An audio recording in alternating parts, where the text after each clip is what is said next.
전도서를 보면 정말 니힐리즘, 허무주의 같이 생각이 될 수도 있지만 인생을 헛되지 않게 살아갈 수 있는 비결을 제시해 주고 있는 말씀입니다. 여러분, 우리 인생 마무리할 때쯤 나는 뭐라고 고백하면서 이 땅을 떠나서 하나님 나라에 갈 수 있을까요? 백세의 철학자로 알려져 있는 우리 김영석 교수께서 여러분, 백세를 살아보니 라는 글도 쓰셨습니다만 그의 인생의 고백도 참 우리들이 곱씹을수록 매우 귀중한 교훈이 되어집니다. 무엇보다도 하나님을 아는 철학자로 살아왔기 때문에 그의 삶이, 그리고 그의 강연들이, 그의 글들이 매우 귀하게 느껴집니다. 우리의 삶이 얼마를 살던 간에 정말 감격스럽게 마감하고 좋은 말을 남길 수 있다면 얼마나 좋을까. 우리의 자녀들이 나를 보내면서 아버지, 어머니 정말 잘 사셨습니다, 존경스럽습니다, 그렇게 말할 수 있다면, 그런 아버지가 되면, 그런 어머니가 되면 얼마나 좋겠어요. 그리고 자녀들에게 정말 나는 기쁘다, 감사함으로 떠난다, 웃으면서 이 땅을 떠날 수 있으면 얼마나 좋겠어요. 그런데 두려움 속에, 공허함 속에 어쩔 줄 모르면서 세상을 떠나야 된다면 불행하지 않겠습니까? 그걸 방지해 주는 말씀입니다. 이 말씀을 읽으면서 바로 매일 이 말씀을 묵상하면서 인생을 공허하지 않게, 헛되지 않게 살아갈 수 있는 비결을 찾아냈으면 좋겠습니다. 자, 잠언에 이어서 이 전도서도 바로 솔로몬의 손길로 만들어졌습니다. 1장 1절이 다윗의 아들 예루살렘 왕 전도자의 말씀이다, 그렇게 되어져 있습니다. 솔로몬이 지혜로운 말과 생각들을 모아서 우리에게 남겨주었습니다. 전도서의 핵심 메시지, 여러분 1장 3절에 보시면 해 아래에서 수고하는 모든 수고가 사람에게 무엇이 유익한가? 라는 질문을 던집니다. 여러분, 이렇게 저렇게 애쓰고 수고해 왔는데 이게 과연 얼마나 유익한 것인지 의문을 품을 수 있다는 겁니다. 그래서 1장부터 시작해서 마지막 장까지 헛되다라는 말씀이 가장 많이 나오고 있습니다. 1장 2절에 보면 한 절에 전도자가 이르되 헛되고 헛되며 헛되고 헛되니 모든 것이 헛되다. 여러분, 헛되다라는 말을 계속 반복하고 있어요. 1장 2절에만 무려 5번이 나오잖아요. 모든 게 헛되다, 다 헛되다, 그렇게 외치고 있습니다. 30번 이상 이 길지 않은 책 속에 헛되다, 헛된 등의 표현이 나와 있습니다. 사랑하는 성도 여러분, 우리의 인생 헛되지 않게 살아갈 수 있는 비결 함께 찾아봤으면 좋겠습니다. 자, 헛된 인생을 솔로몬은 이렇게 표현을 했습니다. 1장 14절, 모든 것이 바람을 잡는 것과 같다. 여러분, 바람 잡아보셨어요? 손으로 바람을 잡았다라고 생각했는데 바람은 내 손에 없습니다. 그냥 스쳐 지나가는 것이지요. 솔로몬이 그걸 경험했다는 것이죠. 1장 14절에서, 그리고 1장 17절도 모든 것 잡으려고 했었지만 결국은 바람을 잡으려는 것임을 깨달았다. 내 손으로 한 모든 수고, 이것이 바람을 잡는 것이었다. 심지어 하나님이 많이 쌓게 하셔서 그래서 유익을 누리는 것 같지만 이것 역시 바람을 잡는 것과 같다. 수많은 사람이 부러워하는데, 그런데 바람 잡는 것이었다. 두 손에 가득해가지고 그래서 많은 걸 누리고 있다고 생각했는데 역시 바람 잡는 것. 차라리 한 손에 조금 가져도 그게 훨씬 낫다라는 말씀을 하고 있습니다. 여러분, 끊임없이 헛된 인생을 바람 잡는 것, 결코 잡을 수 없는 것을 잡으려고 하는 것으로 묘사를 해주고 있습니다. 아시다시피 솔로몬, 세상에서 가장 많은 것을 누렸던 사람입니다. 열왕기상 10장에 보면 솔로몬이 얼마나 많은 세 수입이 있었는지도 보여주고 있고, 솔로몬이 금방패를 만들어서, 그 금방패가 무슨 전쟁에 쓸 게 아니잖아요. 이 디스플레이 하는 거예요. 나의 부를 과시하는. 금으로 방패를 만들었어요. 도대체 금으로 왜 방패를 만드는지 모르겠어요. 그런데 그걸 방패로 만들었고 그거를 사람들에게 내세우면서 자랑했던 것입니다. 거기다가 그가 먹는 그릇은 은그릇이 없었다. 여러분, 금그릇에 금수저 들고 밥을 먹었습니다. 그가 앉는 의자는 상아로 만들었습니다. 더 이상 화려할 수 없는 최고의 복을 누린 사람이지요. 애굽에서 수입한 그런 말들, 그리고 수많은 무역 거래 등이 솔로몬을 더욱 부자로 만들었고, 거기다가 지난주에 살폈지만 열왕기상 4장에 보면 하나님이 솔로몬에게 지혜와 총명을 심히 많이 주셨다. 솔로몬은 너무너무 많은 것을 받았어요. 도대체 하나님은 왜 한 사람에게 이렇게 몰아주시나 싶을 정도로, 도대체 나는 조금도 없는데 그 사람은 왜 이렇게 많을까 싶을 상실감을 느낄 정도로 쏟아부어 주셨습니다. 솔로몬의 부를, 솔로몬의 지혜를 구경하기 위해서 해외에서 손님이 찾아오기도 했습니다. 거기다가 남자인 이 솔로몬은 상상을 초월하는 여자들을 옆에 두었습니다. 열왕기상 11장, 이때부터가 솔로몬이 완전히 곤두박질하는 인생임을 보여주는 것이지만, 바로의 딸 외에 이방의 많은 여인을 사랑했다. 그래서 모압, 암몬, 에돔, 시돈, 헷 여인, 하나님이 절대로 관계를 맺지 말라고 한 그 여인들을 데리고 왔습니다. 하나님과 끊고 그 여인들과 손잡는 솔로몬. 그래서 왕은 후궁이 700명, 첩이 300명. 도대체 어떻게 살았는지 이해가 되지 않습니다. 그리고 그 여인들이 솔로몬의 마음을 돌이켰다. 하나님의 복이 떠나버리는 결정적인 죄악이었던 것입니다. 이것이 솔로몬입니다. 그러니까 솔로몬은 온갖 것 다 누린 사람이에요. 솔로몬은 부와 영화를 누렸습니다. 온갖 인간의 쾌락을 다 누렸습니다. 그의 식탁은 그야말로 정말 누구도 구경조차 하기 힘든 식탁이었던 것이죠. 그렇게 살았던 솔로몬, 결국 여러분 실패한 인생이에요. 그래서 마지막 고백이 헛되다는 것입니다. 그러면서 솔로몬은 나처럼 헛되게 살지 말라, 아마 그런 참회록이 전도서가 아닐까, 저는 그렇게 해석하고 싶습니다. 모든 걸 다 누려봤지만 그러나 헛되더라, 헛된 인생 되지 않도록, 어떻게 보면 나처럼 살지 않도록 조심해라. 왜냐하면 여러분, 지난주에도 잠깐 언급했지만 솔로몬의 아들 르호보암 왕위를 물려받았지만 결국 다 잃어요. 아버지 다윗 덕분에 그나마 왕위가 꾸준히 유지되었지, 솔로몬을 봐서는 하나님이 진멸하고 싶을 정도였던 것입니다. 그러니까 절대로 복된 왕이 아니죠. 그런 그가 헛된 인생 살았음을 고백하면서 우리에게 중요한 교훈을 해주고 계시는 것입니다. 여러분, 제가 이렇게 말씀을 드리면 어떤 분들은 그래, 뭐 헛되고 헛되도 좋으니 솔로몬만큼 누려보기나 했으면 좋겠다, 나도 금그릇에 밥 받아 먹었으면 좋겠다, 이런 생각을 하시는 분들이 계실지 모르겠지만, 여러분, 굳이 경험 안 해도 될 것들은 하지 않도록 하시기 바랍니다. 그럴까 봐 이렇게 다 써놓고 갔어요. 그럴까 봐 우리에게 많은 사람들이 인생을 살면서 중요한 교훈들을 남겨놓고 있는 것입니다. 그래서 우리는 여러분, 때로는 솔로몬이 부러울 때도 있고, 솔로몬이 가진 것에 그저 100분의 1이라도 가졌으면 좋겠다 싶을 때가 있고, 왜 나는 이렇게 늘 풀리지 않을까 싶을 때가 있지만, 그래도 전도서에서 중요한 교훈을 주고 있습니다. 여러분, 3장에 보면 때가 있다, 그런 말씀을 하고 계세요. 지금 배고픕니까? 그런데 언젠간 배부를 날도 온다. 지금 가난합니까?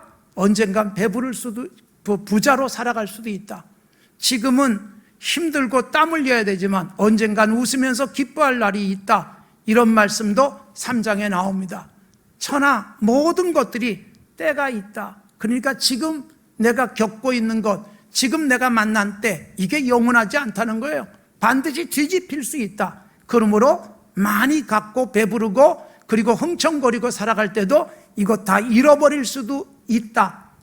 이 모든 것이 사라지는 때도 있다. 그래서 겸손해야 되는 것이고, 지금 아무것도 없어서 고달퍼도 언젠가 하나님이 내 삶을 풍성하게 하실 수 있다는 희망 속에 우리의 인생을 넉넉하게 살아야 한다는 것입니다. 그러면서 지금 아무리 많이 가져도 그게 우리의 인생을 만족시켜 주지는 않는다. 5장 10절에 보면 은을 사랑하는 자는 은으로 만족할 수 없다. 풍요를 사랑하는 자 소득으로 만족할 수 없다. 이것도 헛되다.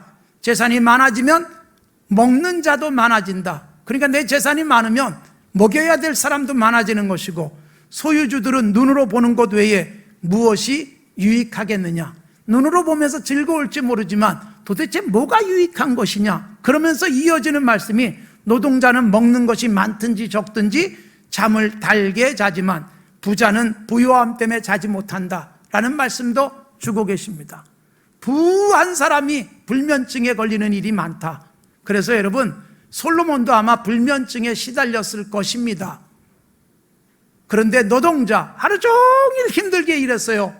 그리고 집에 들어와서 저녁 식사를 하고, 그리고 자기 집에 있는 어린아이들을 보면서 편안하게 잠잘 수 있다라는 것은 솔로몬이 보편적으로 일어날 수 있는 일들을 말씀하고 있는 것이지요.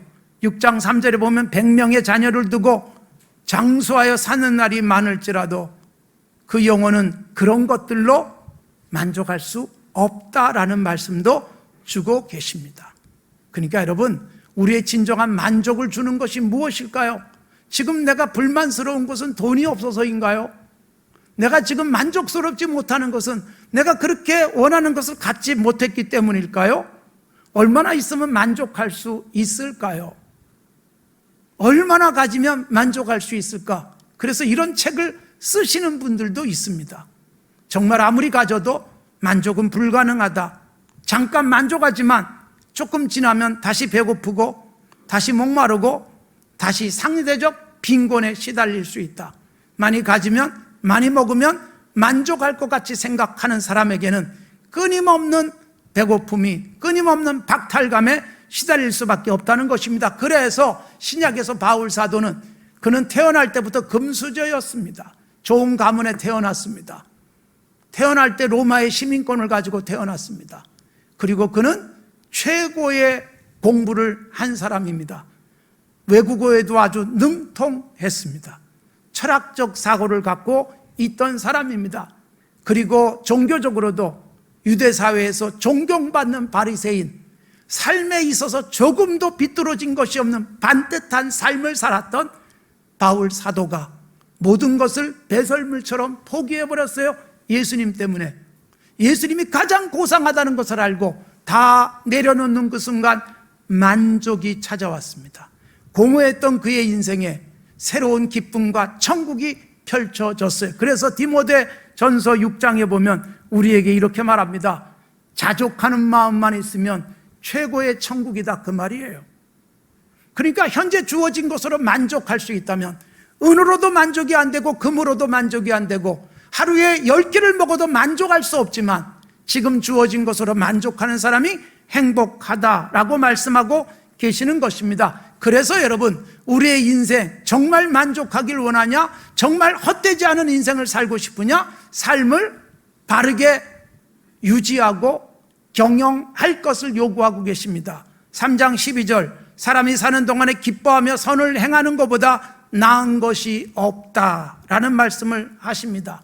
그러니까 살아가면서 움켜쥐고 쌓아두고 점점 많아지는 것, 점점 통장의 잔고가 많아지는 것을 기뻐하는 삶보다 우리의 인생이 선을 행하는 것이 막 기쁘고, 선을 행해보니까 기쁘고, 기뻐서 또 하고, 그렇게 살아간다면 그게 정말 더 나은 것이 없는 삶이다 라고 솔로몬은 우리에게 권면해 주고 있는 것입니다. 그러면서 11장에 이렇게 말합니다. 너는 네 떡을, 내가 먹을 떡을 물 위에 던져라. 무슨 말이냐면 내가 먹을 것을 안 먹고 물에 던지라는 거예요. 물이 흘러가는데 떡이 떠내려가는 것 같아요. 그런데 여러 날 후에 도로 찾으리라. 무슨 말일까요? 흘러가 버리고 떠나버린 것 같은데, 내 손에서 벗어난 것 같은데 놀랍게도 그것이 내게 돌아오는 날이 있다. 7이든 8명에게 나눠줘라. 나도 어느 날 재앙을 당할 수 있다. 그런데 여러분, 내가 흘려보낸 것 같은 떡들이 7, 8 사람들이 그걸 먹고 나중에 내가 힘들 때 그것이 고스란히 내게 돌아올 수 있다는 말씀을 주고 계시는 것입니다. 그래서 진정한 기쁨과 감격스러운 인생이 헛되지 않은 삶은 여러분 기뻐하며 선을 행하는 것, 하나님이 이 돈을 왜 주셨는지, 하나님이 내게 이 소유를 주신 이유가 무엇인지 주신 그분을 바라보면서 그분께서 주신 뜻을 따라 바르게 살아가면 내 인생은 기쁘고 즐거워질 수 있다. 아니 조금 더 모아놓고 난 다음에 하지라는 생각을 할지 모르지만 여러분 폐지를 모아가지고도 그래서 누군가를 도와주는 사람이 있고 한 그릇 한 그릇 밥을 팔아서 모아진 돈으로 대학에 장학금을 내는 사람도 있습니다. 사랑하는 성도 여러분, 인생이 보람이고 감격일 수 있는 비결은 반드시 있는데 많이 가져야 행복한 것이 아니고 만족이 아님을 많이 가져본 솔로몬이 우리에게 권면하고 있는 것입니다. 그래서 여러분 우리에게 많이 가졌을 땐 이것이 어디서 왔는가를 깨달아야 된다. 5장 19절 어떤 사람이든지 하나님이 재물과 부요를 그에게 주사 능히 누리게 하시며 제 몫을 받아 수고함으로 즐겁게 하신 것은 하나님의 선물이다. 지금 누리고 있는 것은 하나님께서 주신 것이다. 근데 여러분 사람이 많아지고 또 이렇게 저렇게 큰 소리치며 살 때가 되면 그걸 주신 하나님을 잊어버려요. 하나님은 잊은 채 내 손에 주어진 것이 내 것인 양 착각하며 살아간다는 거예요. 그렇게 살다 보면 허무한 인생이 될 수밖에 없다. 공허해질 수밖에 없다. 많아도 이걸 주신 하나님을 기억하고 하나님이 내게 이 선물을 왜 주셨는지 우리들이 분석하면서 그 뜻을 따라 바르게 살아가면 인생은 빛나게 되고 공허하지 않다는 것입니다. 그래서 여러분 우리에게 11장 가면 이렇게 말씀하고 있습니다. 청년들이여 젊은이들이여 어릴 때를 즐거워하고 청년의 날들을 마음에 기뻐하며 원하는 대로 살아봐라. 반드시 하나님이 심판하실 날이 온다. 그러니까 여러분 내 힘, 젊음, 내 소유 가지고 내 마음대로 살면 하나님 앞에서 심판받을 날이 온다. 그러므로 젊은 날 뭘 해야 되는가? 12장 마지막 장에서 우리에게 말씀합니다. 청년의 때 창조주를 기억하라. 여러분 창조주라고 말씀하고 있는 이유가 무엇일까요? 하나님이 아니에요. 여호와가 아니에요. 세상을 창조하셨고 내가 이 땅에 존재하도록 하신 그분을 기억하라.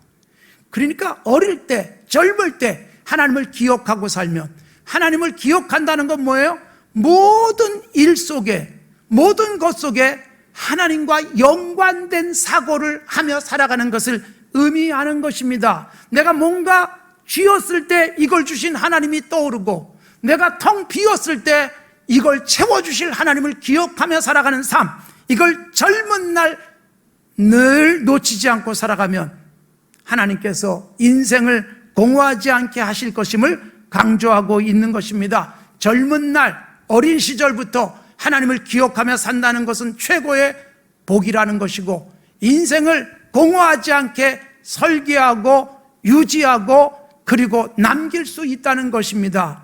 사랑하는 성도 여러분, 우리들의 인생이 아무리 배부르고 넉넉하고 모든 걸 다 할 수 있을 것 같은 자신감을 가져도 하나님이 빠져버리면 인생은 공허해질 수밖에 없습니다. 모든 숫자에 0을 곱하면 역시 0이 돼버리고 맙니다. 하나님 앞에서 플러스 알파의 삶이 우리에게 있어야 되는 것입니다.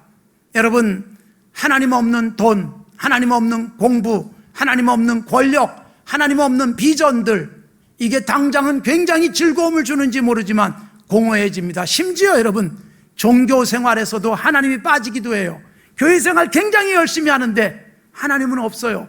내가 드러나요. 자아 실현의 장이 되어질 수 있어요. 결국 공허해집니다. 인생이 하나님 앞에서 내 교회 생활, 신앙 생활, 하나님 앞... 여러분, 일반적으로 가난한 나라, 그리고 학력이 높지 않은 나라, 그런 나라들이 일반적으로 빈곤으로 인해서 행복하지 않을 수 있어요. 일반적 원칙이에요. 대한민국만 독특합니다.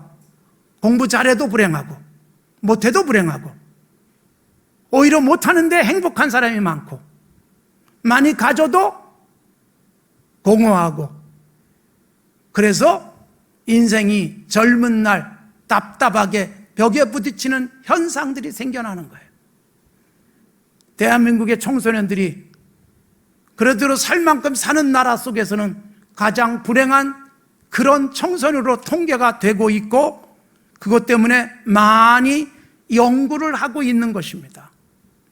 하나님 없이 공부하고, 그래서 여러분, 내가 가고 싶은 학교도 아니고 엄마가 원하는 학교를 가고, 그 학교 가기 위해서 점수를 겨우 맞추고, 그리고 살아보니 즐겁지가 않은 거예요. 행복하지 않은 거예요. 정말 일찍이 하나님을 제대로 알고 나면 내가 왜 이 공부를 하는지, 내가 왜 밥을 먹는지가 확실해지니까 여러분, 많이 갖지 않아도 내 인생이 즐거울 수 있고 빛날 수 있습니다. 그렇기 때문에 여러분, 하나님을 만나는 것보다 더 중요한 것은 없다. 12장에서 청년의 때의 창조주를 기억하라 강조하고 있으며, 마무리가 이렇습니다. 12장 오늘 우리가 읽은 말씀 마지막, 일의 결국을 다 들었으니 하나님을 경외하고 명령들을 지켜라. 이것이 사람의 본분이다. 많이 갖고 많이 누리는데 하나님이 없으면 인간의 본분을 잃어버린 것이에요. 그러니 공허할 수밖에 없고, 아무리 채우고 채워도 밑빠진 독에 물 붓듯 계속 배고프고 계속 목마른 삶을 살 수밖에 없다는 것입니다. 그래서 여호와를 경외하는 것이 인생의 본분이다. 여러분, 잠언에서 마무리가 뭐예요? 고운 것도 헛되고 아름다운 것도 다 지나가지만 여호와를 경외하는 여자가 영원하다. 그 말씀을 하신 것, 칭찬을 받을 것이다. 그 말씀을 하신 것과 다르지 않습니다. 결론이 동일하다는 것입니다. 그러면서 마지막 한 절이 뭐예요? 분명히 선악간에 은밀한 곳을 보시는 하나님의 심판이 있다. 여러분, 하나님께서 판단하실 날이 온다. 지금 배가 고파도 그래도 하나님이 주신 것으로 감사하며 만족하며 어떻게든 선한 일에 힘쓰려고 살아가면 하나님이 채우시는 날이 온다. 아무리 많이 가져도 하나님이 없이 살아간 인생이 하나님께서 어느 날 그 모든 것들을 공허하게 안개처럼 사라지게 할 날이 온다. 심판이 있다는 것을 깨달아라. 이게 마지막 말씀인 것입니다. 그런데 여러분, 세상에서 악을 행하고 선을 행할 줄 모르는 사람들이 끊임없이 용감하게 악을 행하는 이유가 있다. 그게 8장 11절에 그래서 중요하게 우리에게 선포합니다. 왜 그런가? 하나님이 악을 행하는 자들에 대한 징벌을 유예하고 계시기 때문에, 못된 짓 해도 바로 벌이 내게 임하지 않으니까 용감해진다. 하나님이 형 집행을 유예하고 있다는 사실을 모르기 때문이다. 그러므로 마지막 젊은이들에게 말하는 거예요. 하나님의 심판이 있다. 하나님을 기억하며 살자. 반드시 보상하신다. 힘들어도 선하게 살면 헛되지 않은 인생, 아무리 넉넉하고 부자로 살아도 하나님이 빠져버리면 공허하게, 그래서 헛되고 헛된 인생, 나의 인생의 마무리가 앞이 보이지 않고 깜깜하게 끝날 수 있지만, 여러분, 하나님을 기억하며 살아가는 사람에겐 나의 마지막 인생이 환하게 하늘이 열리고 기쁨 속에 인생의 마무리가 가능하다는 것을 보여줍니다. 여러분, 마지막 순간에 하나님이 보이면서 인생이 마무리된다면 사도행전 7장에 나오는 스데반처럼 얼마나 행복하게 잠자듯 주님 앞에 갈 수 있을까요? 우리의 인생 공허하지 않게, 우리의 인생 감격과 기쁨 속에 마무리할 수 있도록 하루하루 창조주를 놓치지 않는 건강한 삶, 그 안에서 기쁘게 선을 행하고 선을 행하면서 기쁜 복된 삶이 쭉 유지되는 하나님의 사람들이 되어지기를 바랍니다.